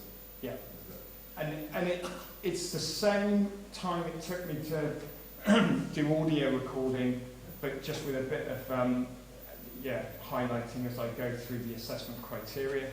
What I do, and Julia said, this is what I do, I print off assessment criterias and in pencil, sorry about that, budget holders, but I literally circle what I'm going to highlight. I don't highlight it until I speak to them, so they can hear me justifying the grade I'm giving. Okay. So, and then you put the link, you put the link to that recording in the Moodle slide. Yeah, so I think Michelle had it up earlier. Where's Michelle? Michelle, you had it up. There's a little green button. You click on that. What I would say, if you record it, sometimes they're between 5 and 10 minutes, depending on how much feedback you're going to give. 5 to 10 minutes generally is the rule of thumb. It'll take maybe 20 to 30 minutes to pull through from Planet History. So it does take a little bit of giving that lapse and then going back and pulling that through into the feedback. How easy is it to use? And could I do it? Suzanne, I'm not sure you could. No. Knowing your technical abilities. No, I'm joking. You could do it. If I can do it, I'm not. I often call my mate Craig for technical advice, but I think you could do it. It takes a bit of rhythm getting into it, and once you do it a couple of times, you're away. Yeah. Okay, thank you. Stop there.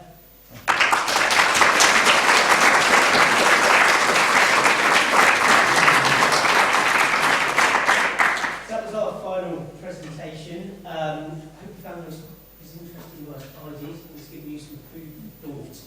I'm just about to hand over to Amanda for some final comments, but if you could just shortly, one more time, thank all of our presenters about the last session.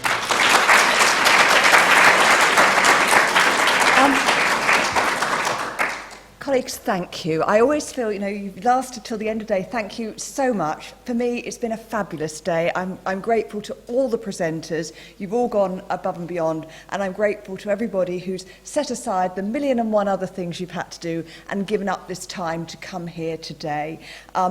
I can't tell you how thrilled I am with the day. I think our keynote speakers this morning got us off to a fantastic start with their lecture on assessment literacy that really made us think through how we help our students to make the connection between assessment and their learning. I thought that was great. I thought you added to it afterwards. It was great to hear your voices and your really thoughtful questions and thorny questions around assessment. We literally covered everything, from whether or not we should assess at all to how we tackle different students' achievements within group work, and then a little bit of discussion around exams and other things as well. Lunch and the PGR posters were absolutely great. We did our own little bit of assessing, and I hope you were able to make time to look at the work that our postgraduate students are producing. It was, I thought, of an excellent standard and very good for it to be acknowledged within our Festival of Learning today. I also ought to thank particularly LTI, but also Your Future Plan and others as well, who put demonstrations on over lunchtime and made it a truly interesting sort of lunchtime experience. The LIFT projects always punch above their weight, and again this afternoon we've heard just what an impact those projects have on our practice here. And finally, because they are always my favourites at the Festival of Learning, the lightning presentations. I can't tell you, we have seen 6 this afternoon. They have been excellent, and they showcase so perfectly the work that you all do. We threw all sorts of things at you at the beginning of this year in terms of our new technology-enhanced learning, project outcomes, the new functionality that we had within Moodle, and you have taken it and you have run, and thank you so much for coming back and sharing that with us today. So thank you everybody, safe journey home, and please come back next year, and as ever, all feedback welcome. We'll do it even better next year. Thank you.